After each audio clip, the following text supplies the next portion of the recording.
วัสดีค่ะ Welcome ladies and gentlemen to THAIFEX-Anuga Asia 2022. This is day 3. Into our 19th edition this year, we are bringing you a special hybrid edition of THAIFEX-Anuga Asia 2022, keeping the unique concept of 11 trade shows under one roof. The show connects the F&B ecosystem within one mega show. Jointly organized by the Department of International Trade Promotion (DITP), the Thai Chamber of Commerce (TCC), and Cohen Messe from Germany. In the hybrid edition of trade show combining both offline and online elements, this 24th to 28th of May this year. This trade show combines outside on-site and virtual elements such as live streaming, virtual business matching, and virtual trade show platforms. This year's tagline is Imagining the Future of Food, and it is within this mind that our priority is to focus on inspiring through trends and innovations, but more importantly, connecting you with the right business partners. Of course, our organizers have arranged strict measures to safeguard the health and well-being of all participants. We are in close contact with Thailand Center for COVID-19 Situation Administration or the CCSA to address and implement safety guidelines. So don't worry. นะคะก็ขอต้อนรับนะคะเข้าสู่งานในวันที่3แล้วนะคะกับ THAIFEX-Anuga Asia 2022นะคะวันนี้เรามีเซสชั่นมากมายที่จะเกิดขึ้นบนเวทีแห่งนี้นะคะแล้วก็จะมีการสัมภาษณ์บูธต่างๆค่ะ All sessions would be live streamed on our official Facebook page. You can go to THAIFEX-Anuga Asia 2022 if you want to watch it live on Facebook. And I would like to say hello to my audience on Facebook Live as well. สวัสดีทุกท่านนะคะที่กำลังชมอยู่ทาง Facebook ค่ะตอนนี้บรรยากาศดีแล้วก็คึกคืนมากเลยนะคะเพิ่งเปิดงานได้ไม่นานก็คนเยอะมากๆแล้วค่ะยังไงท่านไหนที่ยังอยู่ที่บ้านนะคะอยากจะเข้ามาดูงานของเราก็ขอเรียนเชิญได้ที่ Impact Arena เมืองทองธานีนะคะ Alright, we are going to have our first session on stage, and this is going to be exciting because there's a new food trend that you probably have heard about. It's called plant-based protein or plant-based meat. So basically, from consuming meat, it's now a big trend of consuming a plant-based meat. So it's not an actual meat, it's a plant, but then it looks like meat.Of course, we want to learn more about this because not only big companies are working on this trend, but even small and medium-sized firms are even having it. So I'm excited to learn as well. So I myself have not that much information about it. So I'm going to introduce 5 speakers. Well, there will be 3 speakers and 2 moderators who specialize in this area on stage. But before that, let me give you a soft touch about what plant-based is. Plant-based is one of the fastest growing consumer segments and it continues to grow in popularity. Consumer demand for healthier ingredients, diverse products, and concern for climate change has led them to seek out plant-based food and drink products. The segment is expected to reach $162 billion in value by 2030, with a 7.7% global protein market share. So, join our expert panelists from companies that are committed to harnessing the power of plant-based to discuss the exponential trajectory of this segment and how you can be part of this revolution. So, this first session would be CEO panel of Plant-Based: The Future of Food. So, may I please introduce on stage.Our moderators คุณ Max Heller and คุณ Joanna Broomfield ขอเรียนเชิญค่ะขอเสียงปรบมือด้วยนะคะ So คุณ Max and คุณ Joanna you will be the moderators for this session. I do have your bio and now I'm not surprised why you're so beautiful because you were a fashion model before, right? A long time ago. A long time ago. You still look very beautiful. Thank you. And of course, คุณ Max, you were previously a video producer, Yes, that's right. Yeah. That's very interesting. Is that how you met? I was hoping you'd say fashion model as well, but no, it's not. No, It's not the case. unfortunately. But you met her through work, Yes, that's correct. right? Yeah, And then yeah. you start like a company together. Yes. Okay, I will not give any more further bio because I know you're going to be the person doing that because you seem like someone who can, talk better than I do. I don't know about that. So I guess our plant-based journey started, for me it started 12 years ago. I switched to a plant-based diet almost 12 years ago now. And I met Max in London and Okay. I kind of won him over by cooking plant-based food. And ever since we've both had a kind of shared passion for plant-based food. And I think once you switch to a plant-based diet, whether that's for the environment, for your health or for animal welfare, you kind of learn about all the other reasons and kind of it's kind of difficult not to become passionate about those causes. So we both kind of shared a passion for those things, and we kind of just managed to work on things related to plant-based food and sustainability, and that's how we started Root the Future, essentially, both with a passion and the know-how to kind of create content and spread the message. That's kind of, I guess, how Root the Future started, yeah. Yeah, it definitely helped considering our backgrounds in content and marketing and Right. producing content to share to a larger audience. So for us, being able to produce content as well as falling into events. Right. And last year we hosted Asia's largest plant-based and sustainability festival. Right. And we worked with the BTS to display a video that sort of discussed the positive effects of climate change and how Wow. people can change if you were to adopt a more plant-based diet, how you can sort of have a positive impact on the climate. Right. So that ran for 2 months. To kind of round it up, everything we do is basically what we think would be amazing to see. So if we think, oh, wouldn't it be cool if there was a plant-based festival? Let's do it. So that's kind of where the drive for everything kind of comes from. Yeah. Thank you for the inspiration and thank you for a perfect introduction. Thank you. Thank you. Wow, that's amazing. You are amazing people. And I can't wait for you to interview, the 3 speakers that we'll be having. So may I please invite คุณแดน ปฐมวานิช CEO of InR Instant Produce on stage ขอเสียงปรบมือด้วยค่ะ May I also please invite คุณ Karen Lam, Country Director of Thoughtful Food on stage. I saw you yesterday, ma'am.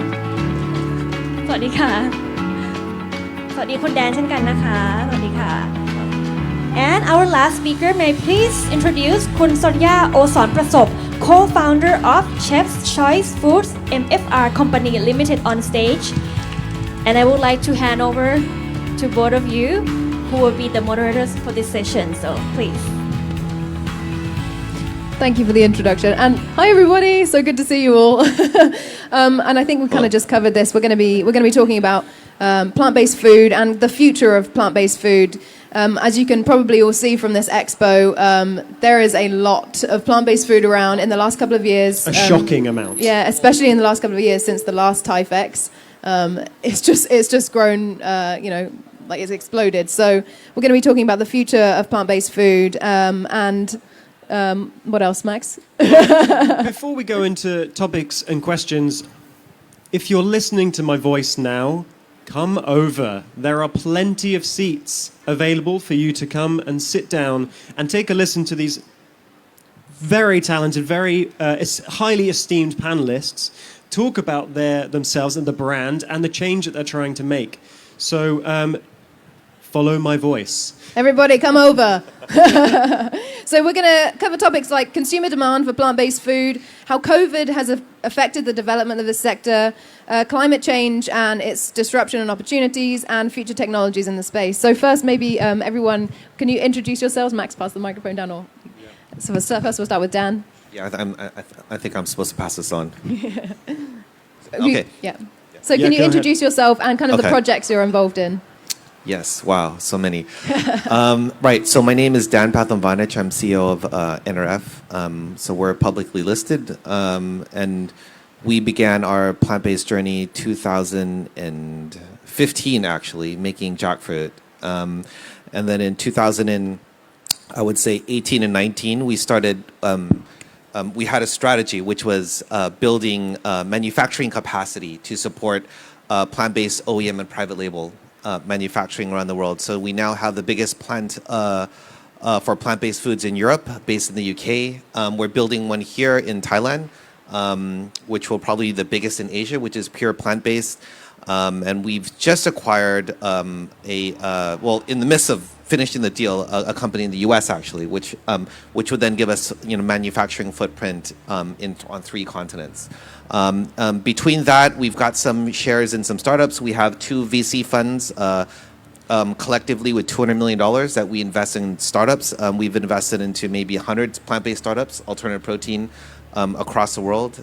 So yeah, that's what we've done. Taking over the world with plant-based food then? Yes. Yeah. One step at a time. Okay, and Karen, can you introduce yourself? Thank you. I'm Karen. I'm from Thoughtful Food Private Limited from Singapore. We're not as big. We are a startup. We started in 2020 because the founders and the team found that, as much as plant-based is definitely becoming pretty much like the mainstream, and we definitely hope that it stays that way because it's necessary. But there are gaps that we hope to fill, and just learning the way and trying to do our best to contribute a little bit back to Mother Earth, doing what we do best. Yeah. Amazing, thank you. And Sonia at the end. Hi, I'm Sonia. I'm the managing director of Chef Choice Foods Manufacturer Company Limited in Thailand.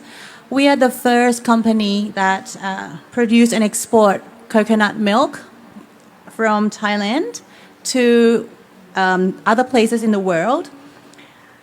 We also a creator of Nature's Charm brand and its products. Nature's Charm brand is a vegan brand which is well known for its first sweetened condensed coconut milk. So we actually veganized the condensed milk using coconuts. And that has been selling from 2014 until now. I own 2 vegan restaurants. One is called Loving Hut in Rama 3, and another one is Nature's Charm Vegan Cafe in Sukhumvit 51. It's an all-vegan restaurant with like food, desserts, drinks, everything. I myself am a vegan for 16 years, and I've been raised in a vegan family, and our factory has been vegan since forever. That's amazing. Okay, so that's me. That's awesome. Thank you. Thank you. Thank you, guys. So first we're going to start with what's happening in Thailand. So I guess we're going to kind of direct these questions to all of you, but if anyone in particular wants to answer, kind of like let us know. So first we're going to start with asking you what's happening in the region and in Thailand in terms of plant-based products. What's the current trajectory in Thailand specifically? Okay, maybe I'll start since I have the microphone. So do you mean like product-wise or the whole market or? I think in terms of regional sort of scaling, I think might be interesting to hear. And then more, also I think it would be interesting to hear if there are more kind of Thai products popping up as opposed to imported products.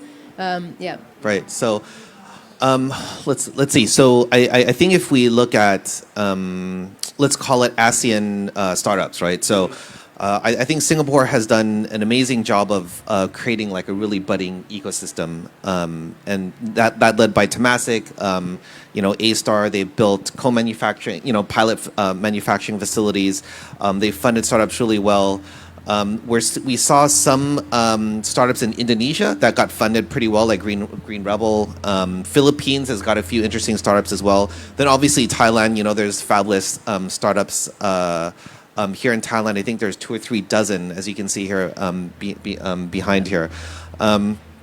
And so I think overall the startup scene is okay. It's actually come up a lot faster than what I thought it would be.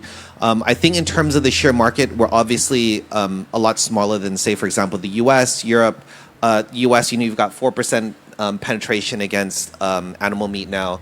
I think here, what I've heard on retail supermarkets, that penetration is probably less than 0.1%. Value is probably like $20 million in Thailand. But I think overall, the consumer reception has been very good. I mean, we just opened up a plant-based kind of retail store cafe concept on next to BTS Tonglaw, and it's done extremely well. Like, in fact, it's done double what we originally thought we would be doing per wow, day. that's amazing. Yeah, and so we've got a lot of great reception. So hopefully we'll open up like a lot more of these across the country, and I think there's a lot of interest, especially from millennials. Could you could you briefly explain the positioning of Alt? Because we recently it opened up about like 2 weeks ago maybe now. So it'd be interesting to see how you positioned that to the market. Yeah, so we opened up. So we have a joint venture with a company called PDT Group, and we have three things that we're doing. So one thing is we're looking at growing the next protein. The second is we're building a plant-based factory here in Thailand, up in Ayutthaya. And then the third is we built this experience store, because I think one of the biggest challenges for plant-based is, you buy this plant-based meat and you don't know, like, how do you cook it? You cook it the same as meat, or how do you? So we wanted consumers to experience plant-based as if it was just a normal food. And so we completely designed it. If you walk in, there's no kind of in your face, we're going to save the animals, we're going to save the world. It's just kind of like cool colors, really innovative. But the focus was just, this is great food. It's not expensive, so it's priced just really affordable, like a lot cheaper than Starbucks, but slightly a bit more expensive than Amazon. So you're looking at maybe $3 tickets, cheap coffee, but amazingly good food. And I used to be carnivore, I'm now a plant-based eater, and I can tell you right now we've got really, really, really good food. And so it's just meant to be just really good food. It just happens to be plant-based, and so that's kind of that strategy there. Awesome. Thank you. That's an interesting kind of way to do it. And I think that what we saw from we spent a lot of our time there eating the food over the past couple of weeks. You have to. You've And got to try we've definitely everything. noticed that a lot of people coming in definitely don't know it's vegan until maybe they've sat down and maybe, I don't know, had a look at your Instagram or something. So that's really interesting. The next question I want to direct at you, Sonia. Since you've had a vegan restaurant in Bangkok for a while, and you've obviously seen the difference between before the pandemic and after, have you seen how the pandemic has affected plant-based food? Has it made a difference to the kind of consumer base? Are people more interested in the health aspect now? How has that changed it? Yes, definitely. The pandemic actually has a positive side effects towards plant-based foods. So it actually opened up people's mind and attitude to try something new, because I believe that before the pandemic, people just lived their lives the way they used to be for decades, right? And then because this pandemic is really severe and it's worldwide, it makes people pause a little bit, and then they think about their own health and also the environment a bit more. Most of the people must have thought that what has happened to the world, that this has happened. So this is why people started to become more interested in trying. And also because of the news of a lot of contaminations from the slaughterhouse into the meat products, that's made people more willing to try on plant-based products as well. Another change that I have seen is that Loving Hut has been open for more than 10 years now. In the past, our major consumers are the Chinese who are Buddhists, and also the Sikhs, right? And some of the people who are doing it for merits. So they eat, they're flexitarian, they have vegan food once a week on their birthdays and stuff like that, right? But during these few years, the consumers are new generations, the youngster. They are more willing to try, and they're actually becoming a flexitarian, or they're trying the plant-based for a few months. So this is what we see in the new trend. Yes. Oh, that's interesting. So you've noticed a difference in the people visiting your cafes and restaurants. Yes. Yeah, and that's amazing. I would like to share one more thing. I have been helping in this family business for 11 years now. I've seen the trends, the food trends in Anuga in Seoul since 2011. The first time that I've seen vegan trend is in 2012 in Seoul. So normally food trends, there are ups and downs, right? There are a few trends that were a big hit for a few years, and then it become quiet. But what I see is vegan trends is here to stay. Since 2012 until today, it has been growing, and it's not growing a linear growth. It's been an exponential growth all over the world, and Thailand definitely has grown a big, enormous amount in the last probably 4 years. Yes, they're following Europe and the US right now. Yeah, that's an interesting point, because I think that a lot of people talk about plant-based food as a trend, and it's like really hot right now. And I think that once you kind of realize what it's about, it's definitely like it's a whole dietary shift that the whole world can kind of take on. And like you said, it's here to stay. It's better for the planet. It's better for everyone's health. It's better for the animals. So. And it's easy. Yeah, and It's delicious. easy to do. One of the easiest things that you can do. It's becoming more easy now. I can eat everything that I used to like pre-vegan days in a veganized version now. Well, even in Nature's Charm, you have a vegan egg in one of the dishes. Yes, right? we have vegan egg in many dishes. Yeah. Amazing. Karen, starting or creating a startup in Singapore during the pandemic as well. Yes. So could you tell us a little bit about that and how the pandemic has sort of affected it negatively or positively?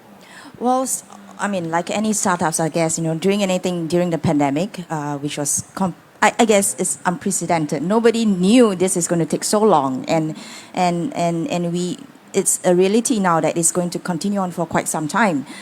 If we don't see any new strains popping up, and now they're talking about monkeypox now. So God knows what else is going to come around. So it has been challenging. However, I do think that there are many positive aspects that actually came out during the pandemic, like what was rightfully mentioned, that people actually starting to slow down, take stock of their lives, take stock of their health positions. And I guess, especially during the circuit breaker, the 3 months where we all got kind of like locked up at home and we only had the laptop to the outside world, there's a lot more reading on the internet. We've got more information. So in Singapore, really just within that past 2 years, the uptick in plant-based consumption has really, really increased. And previously, when we talk about vegetarian dishes, vegan, we think mushrooms, tofu, vegetable. It's like sad, and but now practically every reputable restaurants, they have a good sizable vegan options, and they are. What's interesting is that in Singapore, we don't really use the word vegan, to be very honest. You see a lot more plant-based. So it's not related to a specific lifestyle. It's not related to a specific religion. It's more like, hey, this is a new form of, just a new alternative groups of food that is healthy, not just for you, but also, for the society, socially being responsible. So I think that's, the pandemic definitely has pushed and accelerated this lifestyle forward. And the what I've noticed is when we go to restaurants, like the pure plant-based restaurants, a lot more is available in Singapore now. The crowd, the people that are going into these restaurants are really getting younger and younger. We have people in school uniforms after schools with their school bags, polytechnic students with their laptops walking into vegan restaurant or plant-based restaurants, spending time there. And that's very encouraging.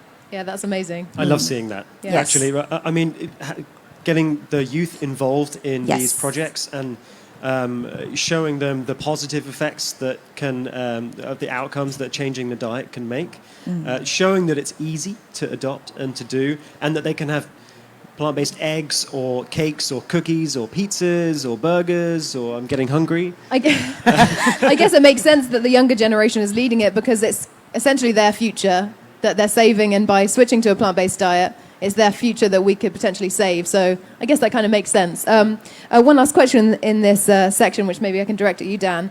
Going to talk a bit about consumer trends. Is there any products or flavors in particular that you have noticed are popular or kind of up and coming at the moment in the plant-based sector? Yeah, so let's see. So I think since December, I've started to travel again, and so I've come back and forth between Europe and US almost bi-monthly now. I've seen your stories. So I just arrived today. Very and then jealous. I'm flying back to the U.S. On Friday. I would say, but to your point, interestingly enough, let's forget the meats for the moment, right? Tofu's coming back, right? Interesting. So, for example, Chipotle in U.S. they launched their plant-based line, which is tofu-based, and I think there's an interesting trend towards like more natural, less processed meats. For example, like bean burgers. So, for example, that's come up. So, one of our funds invested into a startup. I forgot. I'm forgetting the name. But it's basically it's colored hamburgers made from beans and whole plants. So, yeah. Actual veggies. That's right. Yeah. So we're investor in that company. So I think it's quite interesting that I think meat analogs, heavily processed, high tech driven, came onto the scene with a big bang. And then now you're looking at kind of like a slightly maturing industry, maybe specifically in the U.S. and Europe. And then you're seeing basically now demands more for kind of like a whole plant-based diet. So I think that's something that's quite interesting. I think flavor-wise, depending on the specific category, I think people are still looking at basically biomimicry, right? So basically, how does it taste as much as it can to the real thing? And so I don't think that's going to go away. So if you want something that tastes like a Wagyu burger, you're going to go for like an Impossible, for example, or like, a hamburger, right? But then if you want something that's maybe like less processed, more whole plant-based diet, then you're going to go for something that's perhaps like a bean burger or something, which is not a wrong thing. I mean, it still tastes pretty good. I think other than that, I think for sure, we're looking at a deal actually in China at the moment. And what's really popular now in China is just not specifically Western plant-based flavors, but then ethnic cuisine type flavors, right? So Chinese plant-based, for example, Thai plant-based, for example. So I think these are interesting themes that are kind of cropping up from what we're seeing across the world. Amazing. Yeah, I think that the interesting point about the more whole food, plant-based food, I think that it definitely feels like a progression. Maybe when you start eating plant-based meat, you become aware of the kind of health detriment that animal meat has, and then maybe you think, oh, actually a whole food plant-based diet is that one step further. You're like, it's almost like a progression to ultimate health. I like the fact that you're talking about a maturing market and how the tofu sector is making a comeback, because originally, I mean, it was for like a much healthier audience, I guess, of a consumer base. And considering Thailand already has quite a culturally, historically acknowledged and accepted tofu and soy product consumer base, then there's definitely a lot of room for growth in that area here. Yeah, so thank you very much. So that's interesting. Next question, I think I want to direct at you, Sonia, if that's okay. Unless, sorry, do you want to jump in with something? I want to share some tips. Yeah. As a vegan. Okay, so Mr. Dan has shared about the new products, right, and flavors. But as a vegan, you need to understand how the people in this market thinks. So as a vegan, when we become vegan, we go to restaurants, right? Normal restaurants with vegan options with our friends. For example, you go to a pancake restaurant and everybody else is eating pancake. And then you ask what are the vegan options. And then they said that they have a plant-based burger or a banana cake for you. What would you feel? Actually, you would want to eat pancakes, right? Because you're expecting to eat pancakes. So my tips for you is that do what you do best. So if you are a cake shop, you do a normal cake, you do a veganized cake. If you are a pancake shop, you do a veganized pancake. If you are good at doing hot dogs, you're doing a vegan hot dogs. If you do, this is the tips. Because I love Korean food so much. I love kimchi. It's really difficult to find a good kimchi without fish sauce, right? So what happened is that earlier this year, I actually explore on kimchi recipes, and then I made my own kimchi and then sell at Nature's Charm Cafe. So this is the idea that I think you guys should focus on. You don't have to follow the trends. Like a few years ago, matcha was very a big hit, right? It was a big hit. And the earlier year was a cacao powder. But actually, being in a plant-based industry, you just do what you do best, and then it will taste really good, and then it will be a big hit. This is what I would be able to give you some tips on that. Yeah. Interesting. So basically, make sure nobody has FOMO. You want everyone to be involved. Can I just add to that? I'm going to go try your kimchi. I love kimchi. Yes, please come. Please do come. I think she brings apart an interesting trend. I just want to quickly point out. So, if especially I think if you go to Europe now and the U.S., I think plant-based is so common that when you walk in to for example, like a hamburger joint with your friends, for example, and to your point, you're not going to ask for, can I have like a Beyond Meat hamburger? Nor are you going to walk into a hamburger chain specifically so that you could have a Beyond Meat burger, right? You're going to walk in, with your buddies. Some of them are going to have, hot wings. Some of them are going to have a typical hamburger. And then if you want a plant-based hamburger, you're just going to ask for a plant-based hamburger, right? Or like a vegan option. And so something that we're actually seeing, and we have some of the biggest QSR chains in Europe now actually coming to us and saying, well, we no longer need a branded option, right? So why do we need to spend 50% more for a branded option and promote their brand when we can just private label it for 50% the cost and arguably, maybe 5 to 10% marginal difference from a taste perspective or I think it just comes down to consumer preference. So I think we're seeing now, maybe specifically within Europe and US now, a trend more towards the move away from brand, right? And then a move towards maybe a private label solution, because all the big ingredient companies are in there right now. ADM, Cargill, everybody's jumping in, right? So I think the hurdle between you being able to create your own hamburger is so small now that literally you can just do it. That's very interesting. Interesting point. In terms of the technology actually involved in sort of creating these sort of alternative or upgrades, as I like to call them, away from animal products, do you think that the technology landscape in Thailand is growing and changing and shifting? Or Asia as a whole, really. Asia, yeah. I mean, do you think there are regulations and limitations sort of holding us back? Sonia, what do you think? I'm not very keen on the technology side because I'm not in a plant-based meat industry. But yes, I think the technology is getting there because a few years ago, nobody can do a burger that tastes like Beyond and Impossible, but now they can create that in Thailand as well and in other Asian countries.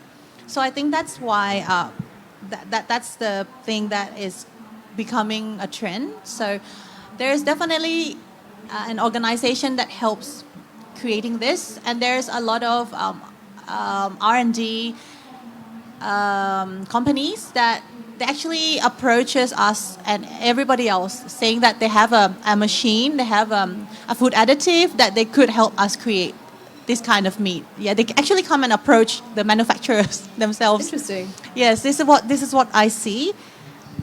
Yes, I think Kundan can share more about this.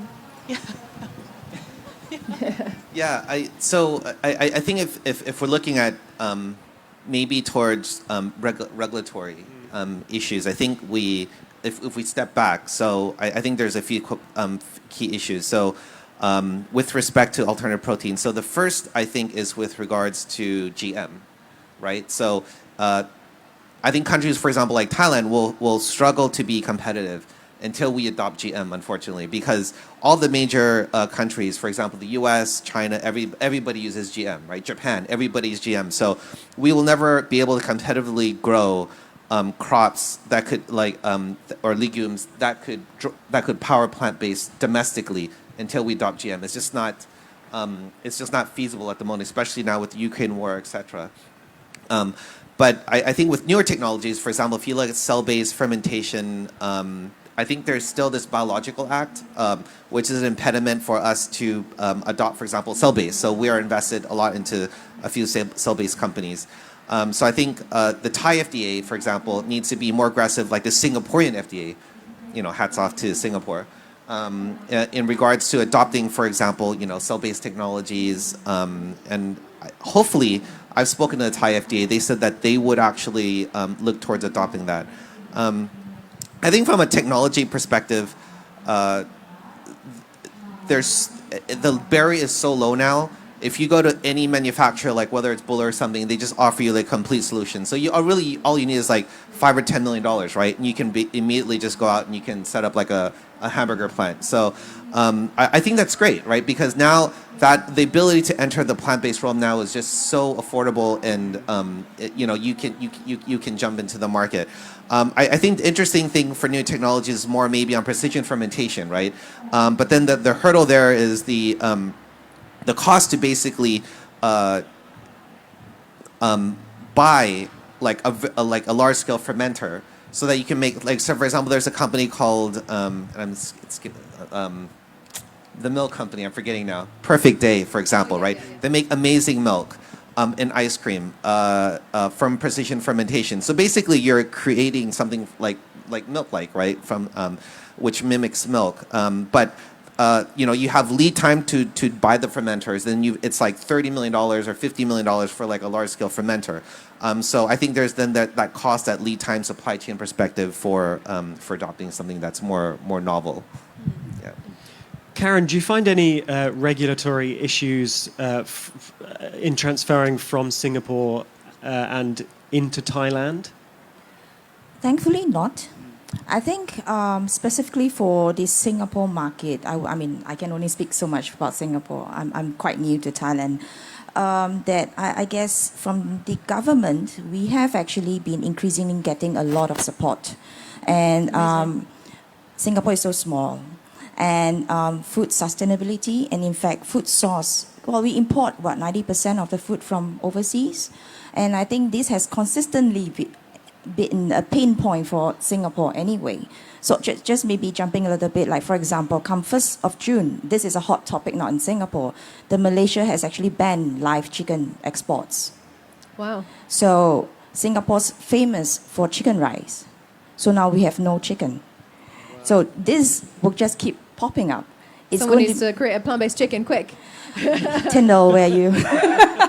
Yeah, but so I mean, it has consistently always been a pain point for Singapore in terms of where do we get our food from, and sustainably and consistently.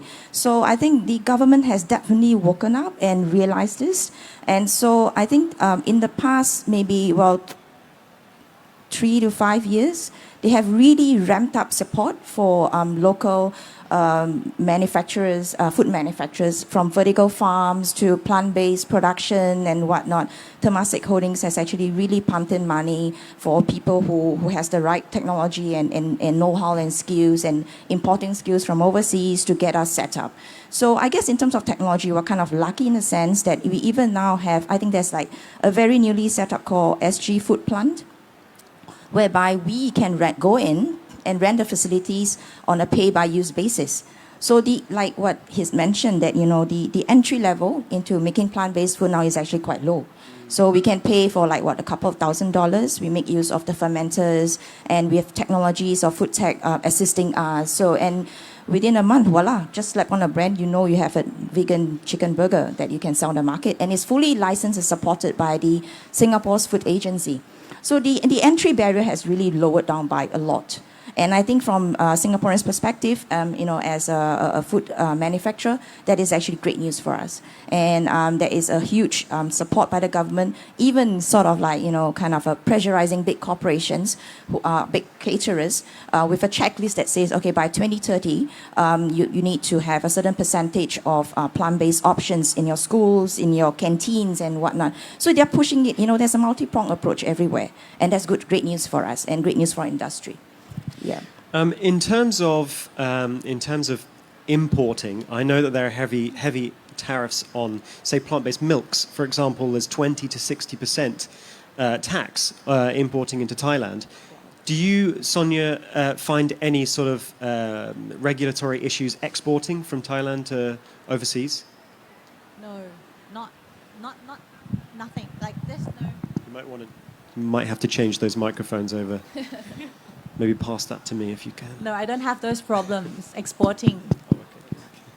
So no problem exporting any alternative milk products overseas. So that's really good.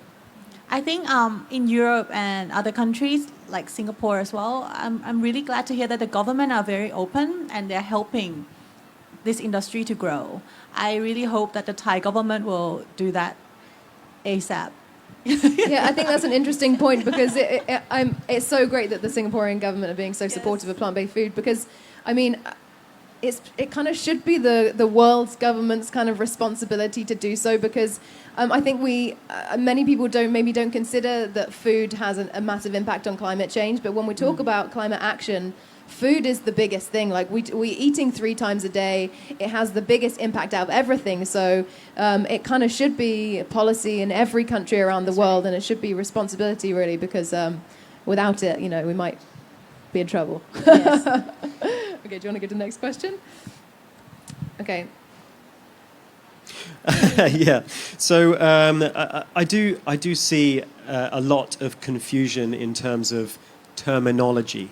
I think this is a big could be a big issue actually in Thailand, maybe globally. But in terms of the terminology of plant-based food, when we talk about plant-based food, we often think, is plant-based food vegan?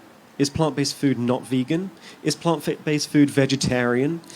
So these sort of like this confusion over the terminology they have grey areas because it can be sort of interpreted differently. How do you sort of see your positioning to combat this, and have you had any issues with that with terminology, Dan? For example, when you're selling a product and it's labeled plant-based, do you expect it to be vegan, or is there an aspect of animal derivatives inside that product? Right. So I would say it depends on where you are in the world, right?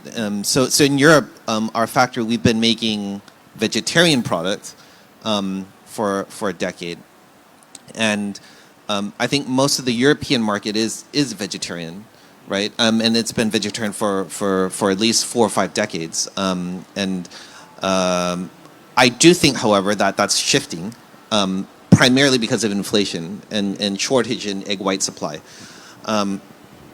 But I think the conversation on plant-based is an interesting one, especially when you think about cell-based, right? So whether cellular or lab-grown meat, for example, is considered plant-based or alternative protein, and so even I think if you look at on the web, right, it's what is plant-based? So it's primarily plant-derived proteins and food, right? And so is crickets included, for example? So the eatery that we set up on Sukhumvit Road called Alt Eatery, so it came from alternative proteins. We had a really long debate around whether we would have, should we have, for example, vegetarian product or not. And I think some brands that have launched now are actually facing this issue, is they launched plant-based with a vegetarian product and then ultimately found out that the consumer actually didn't accept it, and the consumer was expecting that it to be 100% vegan. So for us, we are looking towards, for us anyways, for plant-based to be 100% vegan, and for cell-based to be basically alternative protein, if and when that technology scales becomes feasible. So I guess it just depends on every market. I guess it's a tricky one because it's not like gluten-free where it's kind of in the name, like it's going to be free of gluten, so it can be open to interpretation. But I think generally the way it's moving is the plant-based is 100% plants, so I think that's a good direction. Otherwise, it could just essentially be rebranding, an opportunity for people to use plant-based just to rebrand their old kind of vegetarian dishes. Exactly, like crickets. Yeah. Like crickets, right? Yeah, I don't know. Would that be vegetarian? I'm not sure. Would it? No, it's Insect. No, definitely not. Yeah, that's interesting. Sonia, when you see people coming into Nature's Charm Cafe, do people expect it to have you say it's vegan, right? Do you also say plant-based, or does that confuse people? I think vegan is the top in the hierarchy. Plant-based is vegan. Some vegetarians are not plant-based. This is what I understand it as. And by traveling around the world, I don't see any countries except from Thailand that add fish sauce in their plant-based menu. There's only Thailand that add, like the McDonald's, they That's get true. that some plant meat kapao, right? And then I was going to order, and then they said that there's fish sauce in it, and I'm like, okay, or like Burger King that they do plant-based burger with the non-vegan bread and the normal cheese and the mayo, and I'm like, okay, so who are you gonna sell to? Because the normal people, they eat the normal burgers, and then the people like us, we want to eat plant-based burgers, but then it's like we cannot eat anything. I think that's a good point, yeah, because Yes. missing an audience, Yes. you may as well include everybody. Yes, Why not? Yeah. Definitely. So I think that we need to really educate the mass by making this vegan trend stays and making the market becoming more feasible or aware. We really need to educate them about veganism, about what's plant-based, about why is it good for you, for the environment, for the animals. You need to bring them all these ideas and then make it clear. It's not just about the food to have or about a food that... Okay, I also wanted to share something. I heard a lot of my non-vegan friends, they said that, oh, they feel that vegan meats are still not the same as meat. The vegan prawns are not the same as prawn. So I really wanted to open up you guys' heart, and then you should try it as a new type of meat. You can call it any kind of meat that you want. You shouldn't compare it to prawn or compare it to beef. And if you think that it's a new type of something that tastes good, then name it yourself, and then you will be able to accept it and then cook it in the way that you want. You want to make it in a bolognese, you do it in a bolognese. You want to make it in a curry, then you make it in a curry form. You don't need to eat it and think, oh, this is not prawn. Doesn't taste like prawn, because that's going to shut you down already and then make you not want to try anymore. Interesting. Yeah. That's a good point. Yeah. So maybe Karen, I can ask this question for you. How do you think what should the approach be to make plant-based food more accessible and I think more importantly more affordable? Because I think that's a barrier. Like, what can we do to bring down the price and the accessibility? Do you think? I guess from the business point of view, I mean just purely economics, that obviously to manufacture anything, you need scaling up. And when you have the scale, then you bring the cost down overall. Well, that's the scenario. But however, I just feel that, where do we start? How do we come halfway? Because like building on to what was mentioned, you walked into the restaurant, you have a vegan options, because I have led a pizza chain before, and then they decided to say, okay, yeah, we will have everybody's going plant-based. Let's have a plant-based pizza. But the cheese is not vegan. So then half the time when people come up to the counter and say, oh, I'd like to have your vegan pizza. Okay, what's the cheese? Oh, the cheese is normal dairy cheese. They'd be like having essentially tomato sauce, dough, and that vegan meat, and like, oh, no cheese, please. That's not pizza. That's FOMO. Yes, yes. But then what stopped, or why did the company not, make it a wholesome pizza, a whole vegan pizza? It's cost. Because vegan cheese is still very, very expensive. And at pizza, as a QSR, I mean, nobody's going to walk into QSR pizza chain and pay $20 for a vegan pizza.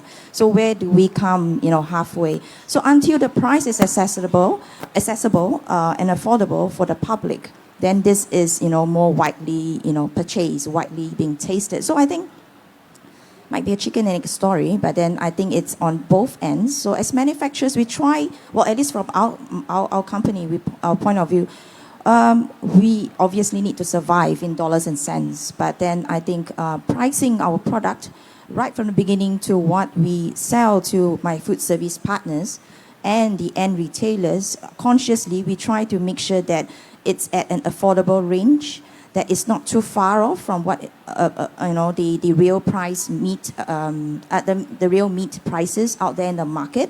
So that yes, you might pay 50 cents, $1 extra, but then it's not too painful. And then, but anyway, in the restaurant, you probably mark up your pizza by 3 times. So there is margin. It's just how do we encourage or and as we launch with our partners, we will just maybe, give them extra products to say to have the extra push to bring down your food cost indirectly so that, you can sell it to your customers at a reasonable price. Because I think as consumer, I'm a consumer as well. Why would I purposely pay $10 extra just to eat normal pizza, normal pasta? And if that barrier doesn't come down for the consumer, I mean, this will just keep, delaying the whole progress of the plant-based industry as a whole.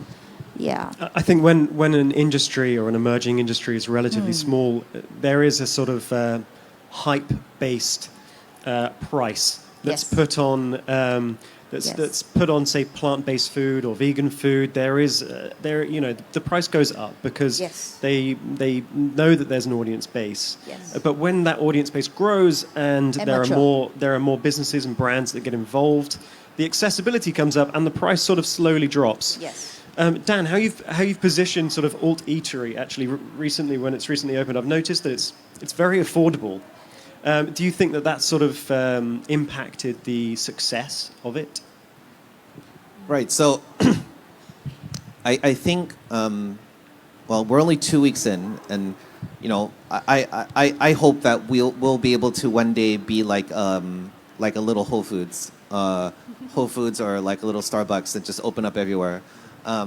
But I think the first thing is we're trying to make great tasting product, and we're not calling out any of these, climate, animal, etc. welfare topics. So just good food. I think that's number one. And I think number two is we're also very focused on only offering products that are affordable, right? So affordable price points, because we know that that's what's going to sell ultimately.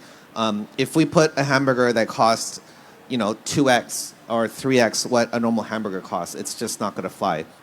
And then it becomes affordable to everybody, right? Who's middle income and wants an easy entry into the plant-based world. And so I think that was like our primary strategy. It helps the competitiveness as well. I mean, if other brands see your price point, then they'll lower theirs to become more competitive. Yeah.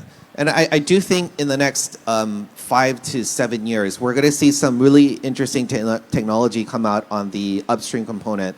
Hopefully, once this COVID bump of inflation disappears, we're going to see cheaper plant-based proteins come out, for the cheaper soy, cheaper pea protein, because they can increase the amount of protein that's available actually in the bean. And I think if the world is more open towards GM, which has been around for thousands of years anyways, then we're going to have something that's a lot more affordable than animal meat. So do you think that's what the future of the plant-based food industry is going towards? That's what it's going to look like? It is. I mean, if you think at 15 years, right? So I'm on several climate related organizations around the world. And so I think the key challenges we don't have enough arable land. And the carbon emissions is like 1/3 of total emissions globally, right? And if you take this with a world that's going to 10 billion people, we just don't have enough space and food. So we're going to have to migrate towards food that is just more efficient. And it's going to be impossible to avoid the issue around GM. It's just impossible. You're just not going to feed the world. And so unless, for example, the rich world move towards a non-GM world, right, where they can afford it, and then the rest of the world eats GM food, which I think is kind of unfair. But anyways, I think ultimately, if you look at what they're doing today, even some of these more advanced seed companies right now are able to do it on a non-GM basis while boosting protein content. So if you can, for example, soy has 26% protein, for example. If they can double the protein content, you effectively reduce the cost, right, of the soybean itself. So I think that's some interesting things, and I think that's what's going to make plant-based affordable. And I think I know lab-grown isn't necessarily plant-based. But I feel like it fits into this sector. I guess I think this is maybe a question for all of you. But do you think that lab-grown meat fits into where the future of food is going? Like, how do you think that fits in? Is it going to be a hybrid situation, or are we going more towards plant-based or lab-grown, or a bit of both? let me take a first stab. So we've experimented with hybrid cell-based, plant-based meats, and it's good. Wait, 2007. When's it coming here? When the government changes the Biological Act, that's 3 years. So 2016, I was 100% carnivore. Okay, I mean, I would have scoffed at the at the mention of veganism. To be honest, At this okay. panel, probably. Now I'm like 99%. Okay, and so I can tell you if you try to hybrid product, so cell-based fats or meats in a plant-based product, it's good. You couldn't tell the difference because when you bite into it, the explosion of all the fats and flavors is just real animal meat, right? I think the challenge is actually building a facility where you can get it cheap enough to where you want to be, which I think is the primary challenge. Yeah. Yep, interesting. Does anyone else have any thoughts on cell-based? Or hybrid? I do.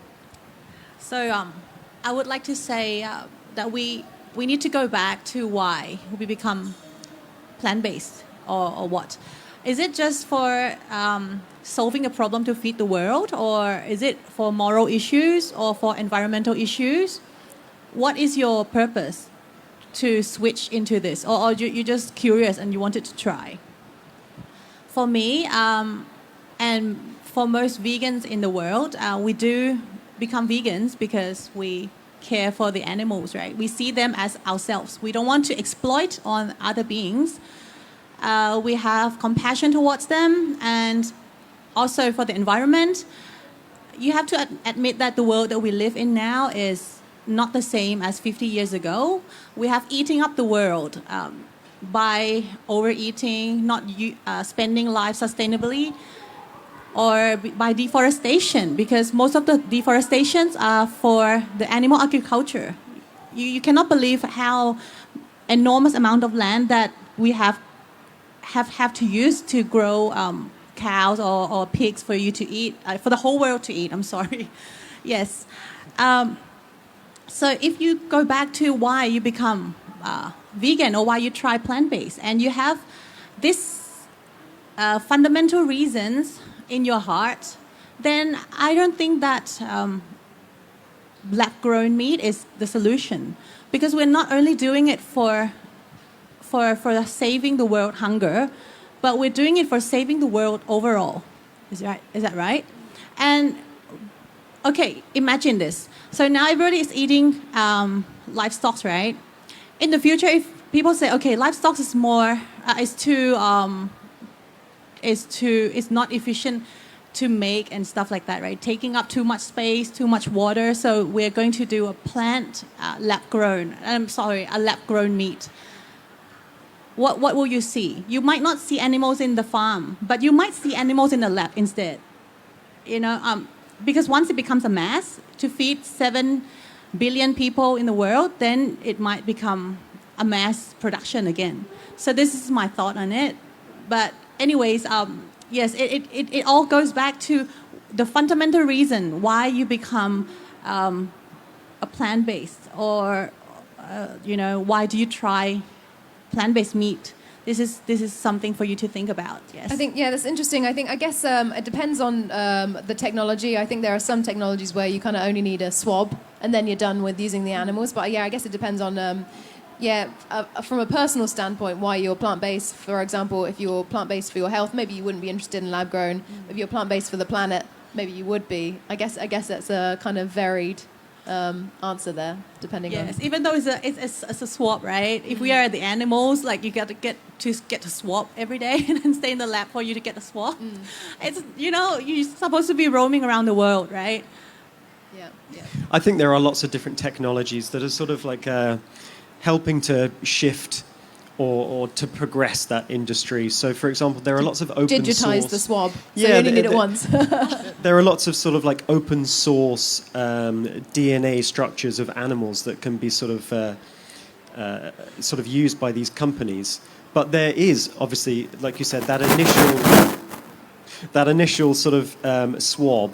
But then that would be it after that. So, but if there is still that initial swab, is that still an ethical dilemma? So I understand what you're saying.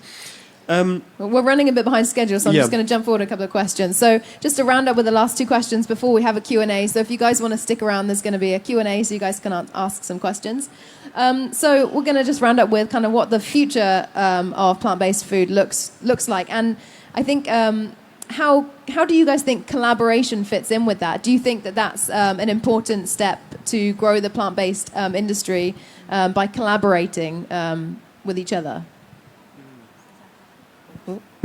Since I've got a mic, I probably just Yeah, jump sure. on this. I personally, I think collaboration is big and it's necessary because, like, like for small startups like us, I mean, we can only do so much that we can do.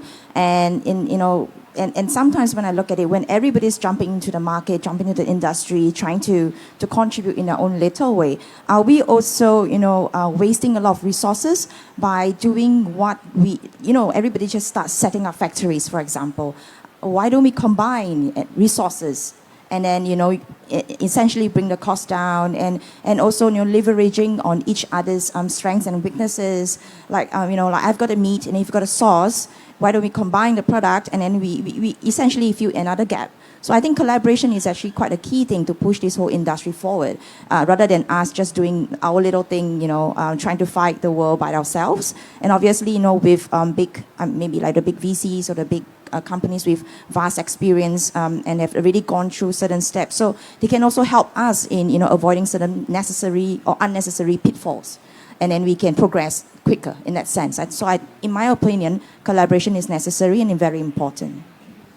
Dan, I've seen you've been collaborating recently with like PTT and Air Asia, I believe, and went walking past Alt Eatery, seeing all these different brands involved.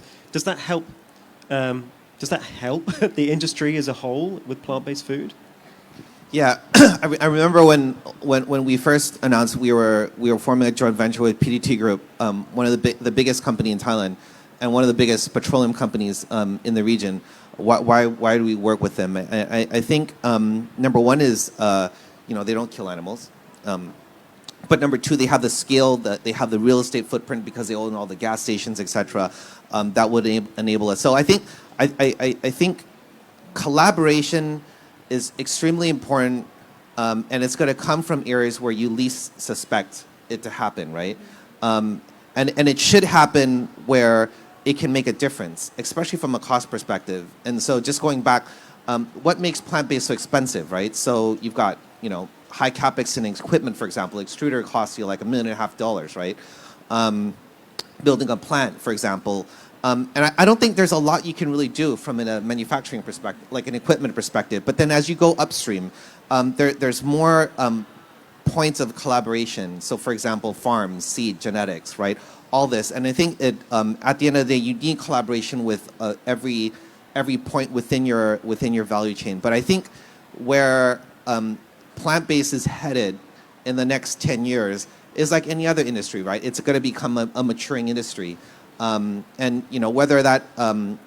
whether it matures at 5% penetration, 15% penetration, we'll see. But I think what's going to be interesting thing will be collab between the different technologies, right? So you've got insect protein, microprotein, fermentation. You've got cell-based. You've got blah blah blah blah, right? All these different technologies, and they'll all combine together to form like an interesting array of foods. But I want to leave one thing. I think where we do need to collaborate amongst all the startups, right, is on regulatory reform, right? So the world's not going to shift unless you tax meat. And Europe's already been drafting meat taxation for a while now, right?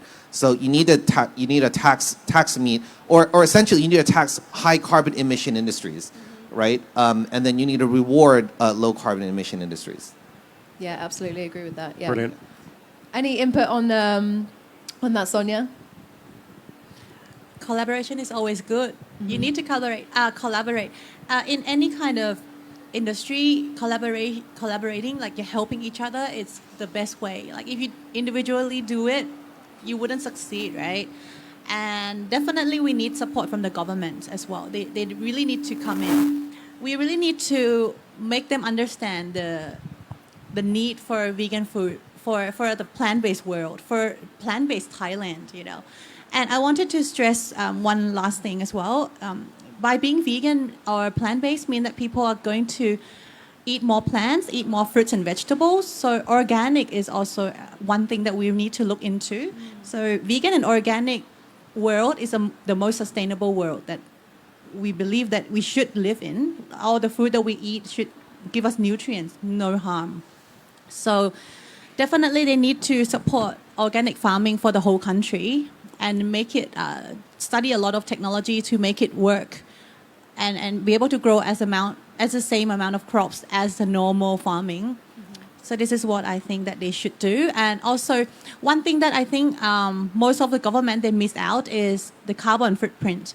They believe that the carbon is the only single gas that causes global warming, but actually another gas that is even more harmful is called methane. So it's CH4, right? Methane is actually 28 times more potent in trapping heat in the atmosphere than carbon dioxide. So imagine 1 molecule of methane is equals to 28 molecules of carbon dioxide. Normally at nighttime, right, when we sleep, the heat that radiates from the sun during the day, it will radiate back into the atmosphere. But with these amount of methane around the atmosphere, what it does is it traps the heat. So the heat doesn't go out into the atmosphere at night. So it keeps staying inside every single day. So it warms up the world, the ocean, and everything. And most of you might have thought that, okay, where's the methane comes from, right? The methane comes mostly from animal agriculture. So this is why we need to talk about these issues as well. Yes. So I think that you guys have kind of all said the same thing, that in the next like 2, 5, 10 years, what you guess is going to happen or we want to see is more support from the world's governments to Yes. make this happen. And That's I think an interesting point in taxing, you know, carbon heavy or maybe methane heavy. Yes, they should do the methane products, tax. Yeah. Yes. And even I think just doing that might make people maybe even if they can still afford it, it might even make people more aware. Okay, well, this is more expensive because it's carbon heavy, or I can afford it, but maybe I'll pick the greener option. So that's exciting, and yeah, I think that's This will make the greener option food becoming cheaper as well. yeah, absolutely, yeah. But thank you all. Thank you very much for joining Yeah. us on Thank stage you so today. much. Like it's been great hearing your insights. Yeah, we've only got a couple of minutes for Q&As, but does anyone have any questions for the panelists? I'm sure there are some Don't out be there. shy. Raise your hands. Oh wait, do we have a microphone for the audience? Yeah. Okay, over here first.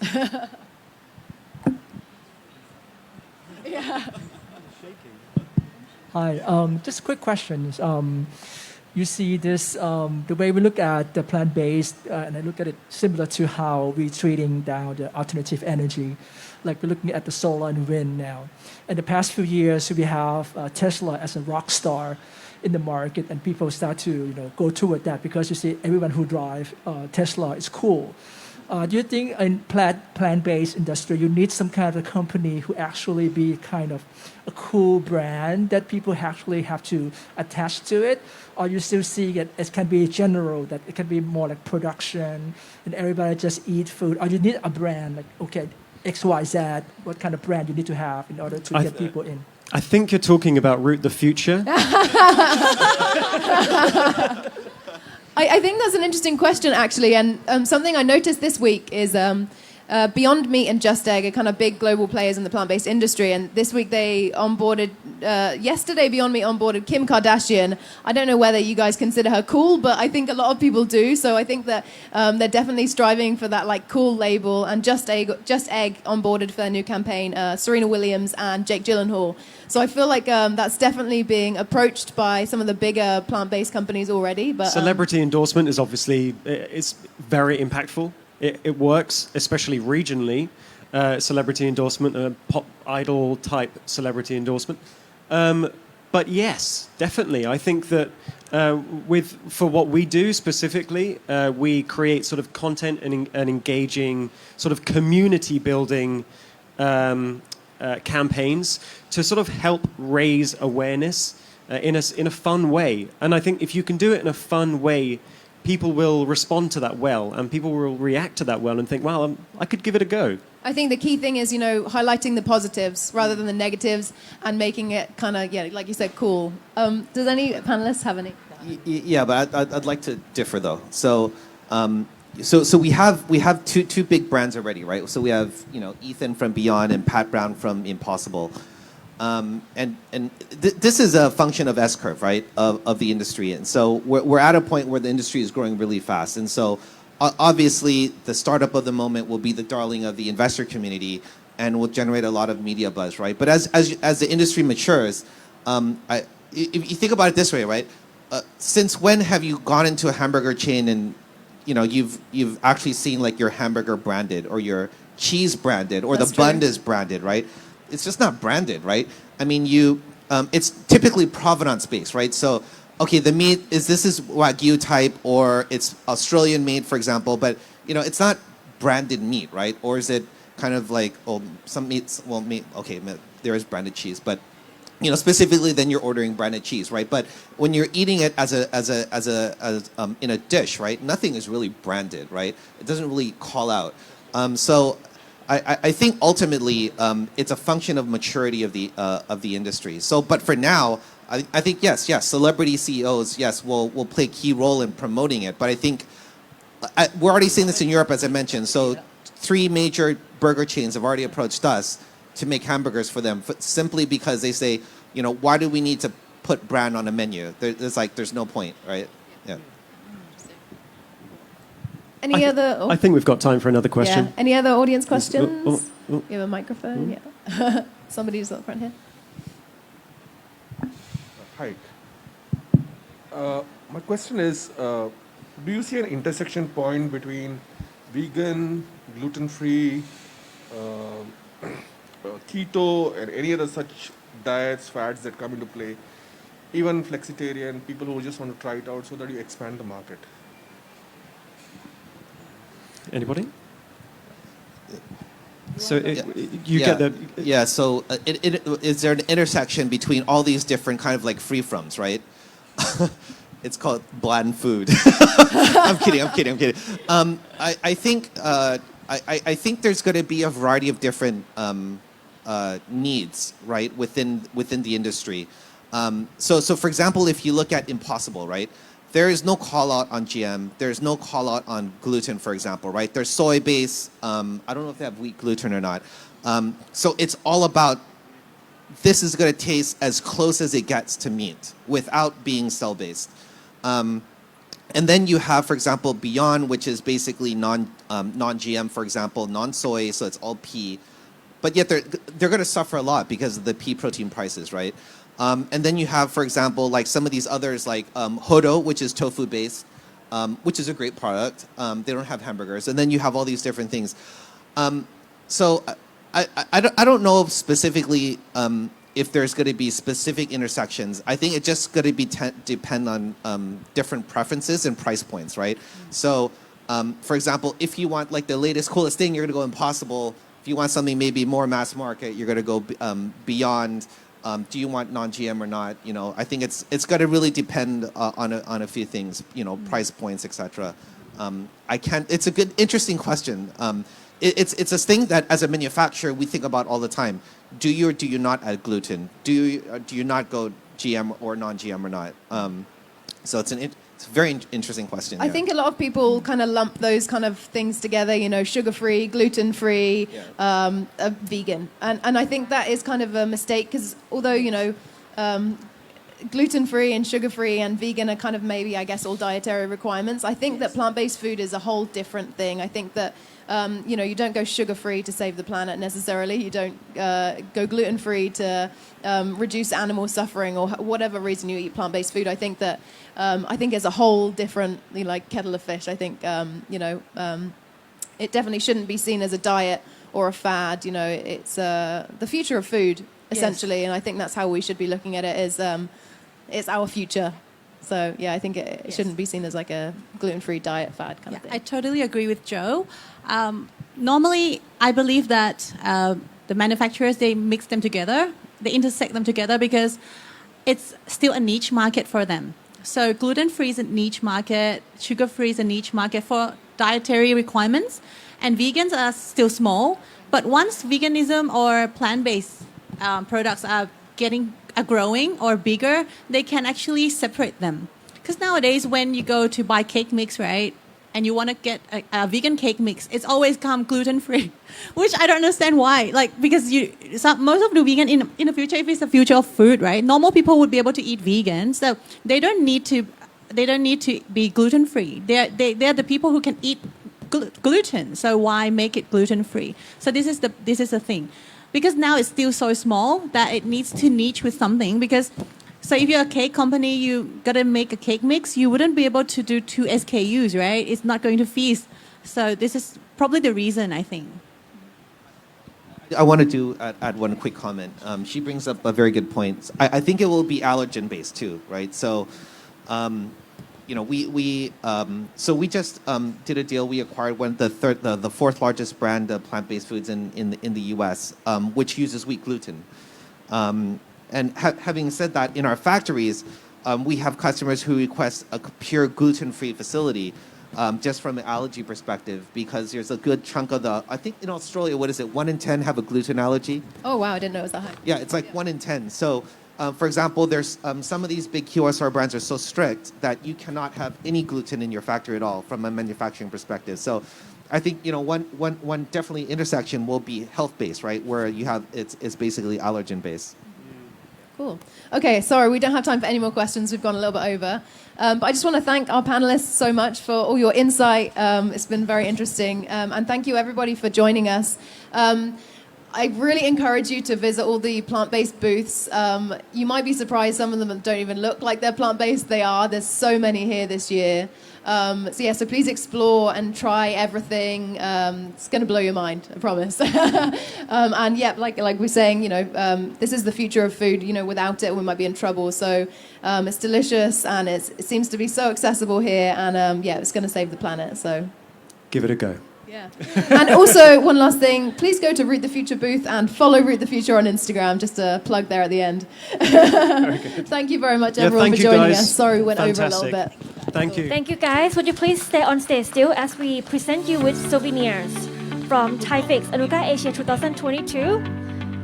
I would like to invite Assistant Project Sales Manager of Korean Messe, Kun Panatsorn Sukhantarat on stage to present souvenir to our speakers and moderators. I would like to express my sincere gratitude to our moderators, Kun Max,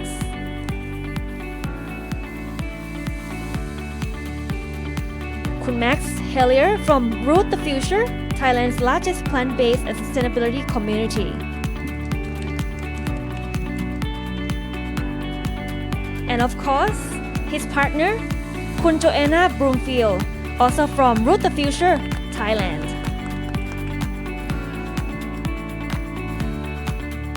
Thank you very much. Also, I would like to say thank you to Kun Dan Pathomwanit, CEO of NR Instant Produce. He's a well-known climate change activist, actually. I've met him in a couple of conferences. ขอบคุณค่ะ คุณแดน Next, Kun Karin Lam, Country Director of Thoughtful Food. Thank you for being here and sharing knowledge and experience. ขอบคุณค่ะ And also Kun Sonya Oson Prasop, co-founder of Chef's Choice Food MFR Company Limited. And you inspire a lot of us to be a vegetarian like you as well, Kun Sonya. Would you please do a photo shoot together, sir and ma'am? This is a photo shoot session of speakers and moderators of the first session of Day 3, THAIFEX-Anuga Asia 2022. The first session is on plant-based, the future of food. And after the session, which has been successfully conducted, we all learn a lot about what plant-based food is.